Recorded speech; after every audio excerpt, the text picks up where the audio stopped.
MVP this year is an extremely controversial debate. The microphone is on. And I honestly love how it's going. So before we get into it, be sure to like, share, and subscribe.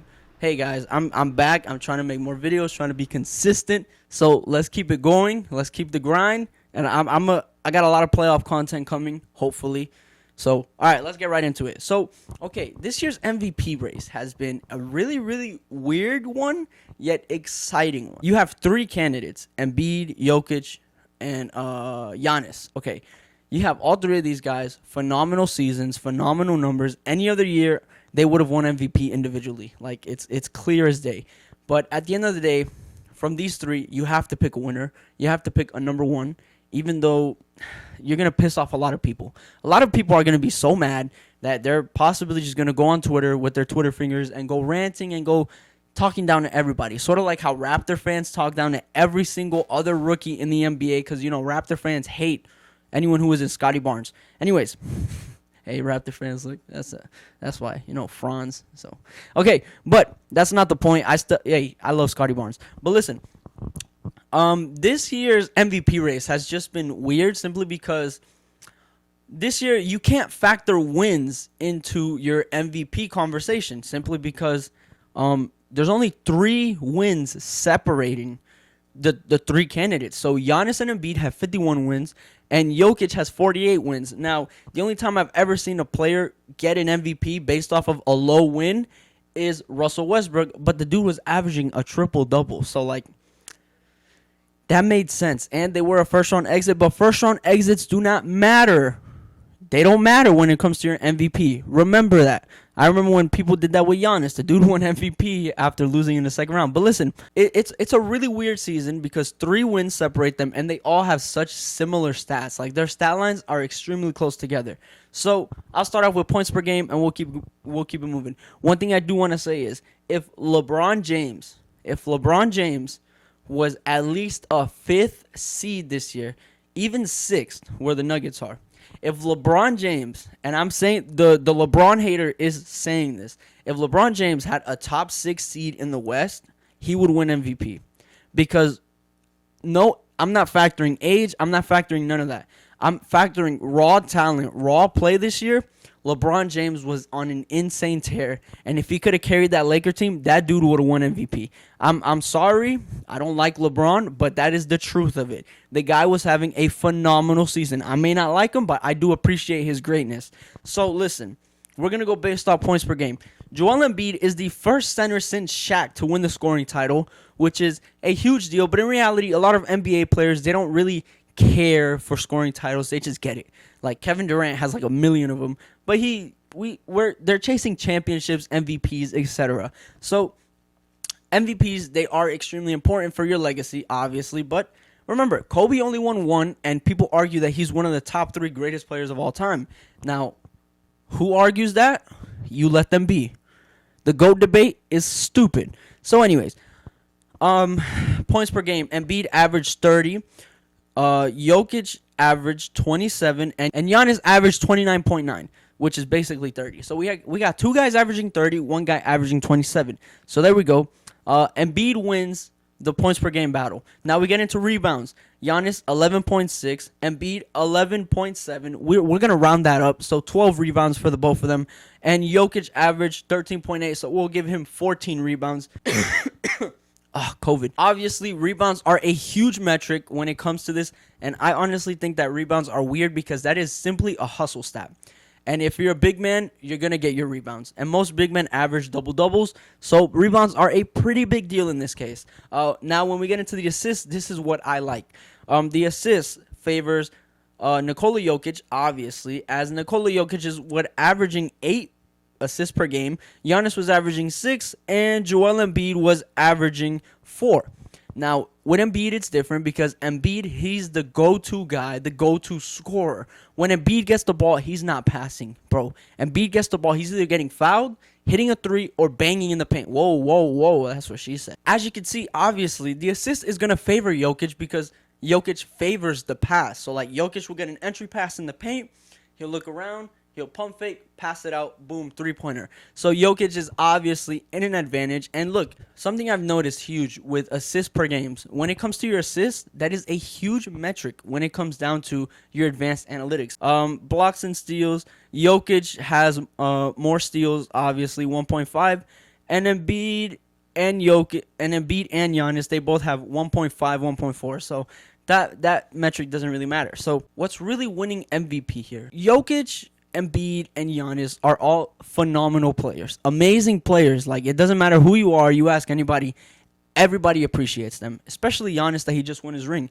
Now, the thing with this is there is something going on that I have never seen before, and that is Nikola Jokic's MVP case is based off of his raw stats. Obviously, he has the raw stats to back it up, tugging the 5 basic stats.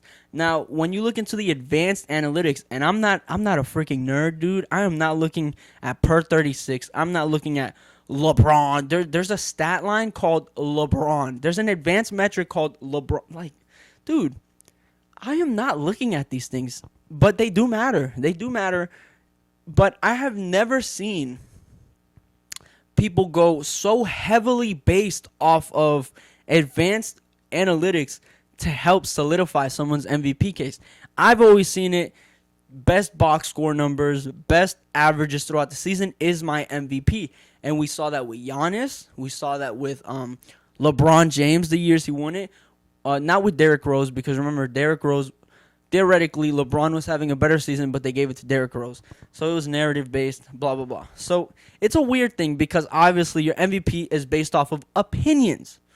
MVPs are based off of opinions. They're not based off of raw stats. And if you disagree with me, there are so many different examples that are saying that opinions are better than actual raw numbers. Look, Derrick Rose deserved his MVP.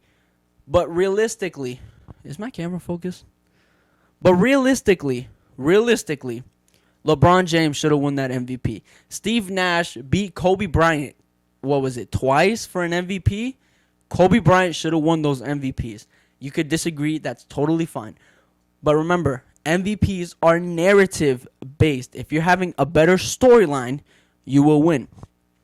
Now, to get really, really into it, before I really decide, I'm just giving you guys all the arguments that I have towards this, is one huge excuse that people are giving is, especially for Jokic, is, well, he played with no Michael Porter Jr., he played without Jamal Murray. His best player was Bones Highland and Aaron Gordon and Will Barton. Look, bro. Listen.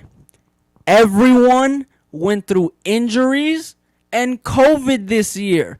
Shut up. That is not a valid argument to have for an MVP, dude.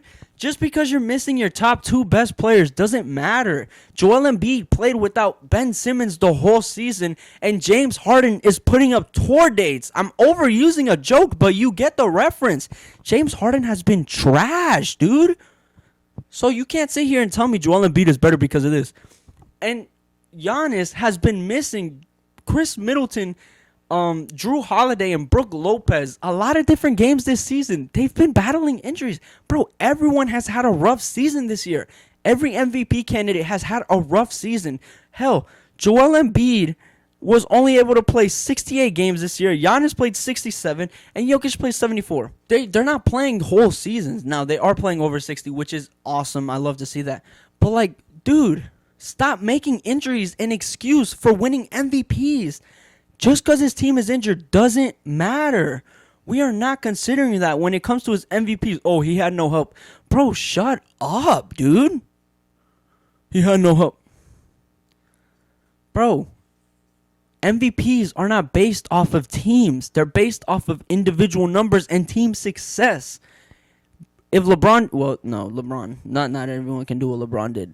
That's a fact. At the end of the day, remember, this award is all narrative-based, but this award this year is so weird.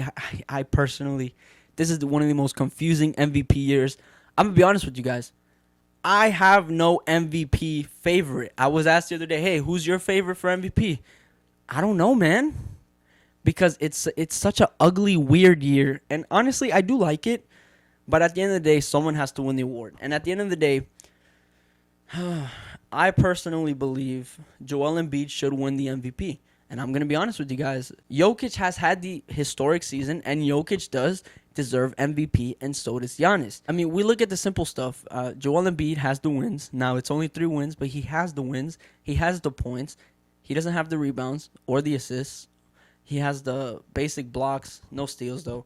But as you can see, Jokic is favoring in all of these stats, but I really have a hard time deciding who my MVP is. So I personally would love to see Joel Embiid win an MVP because, we saw Jokic win it last year. So while he is extremely deserving this year, I would just personally prefer to see Joel Embiid win that MVP this year, even though I am not going to be any type of mad if Jokic wins it. If Jokic wins it, I'm extremely happy. It is extremely well-deserved. But at the end of the day, someone's heart's going to be broken. So, hey, that's all I got for you today, guys. MVP this year, extremely controversial. And listen, you're not wrong for your pick. If you pick someone else, you're completely correct. You're correct no matter who you pick with these 3. It's such a tight race, and it's such a weird race this year. So, hey, stop arguing on Twitter and be happy because someone's heart's going to get broken. But anyways, guys, thank you so much for watching. I truly do appreciate all the love and support. Be sure to like, share, and subscribe. Hit the bell to be notified for every single time I upload. And I will see you all in the next one. Peace out.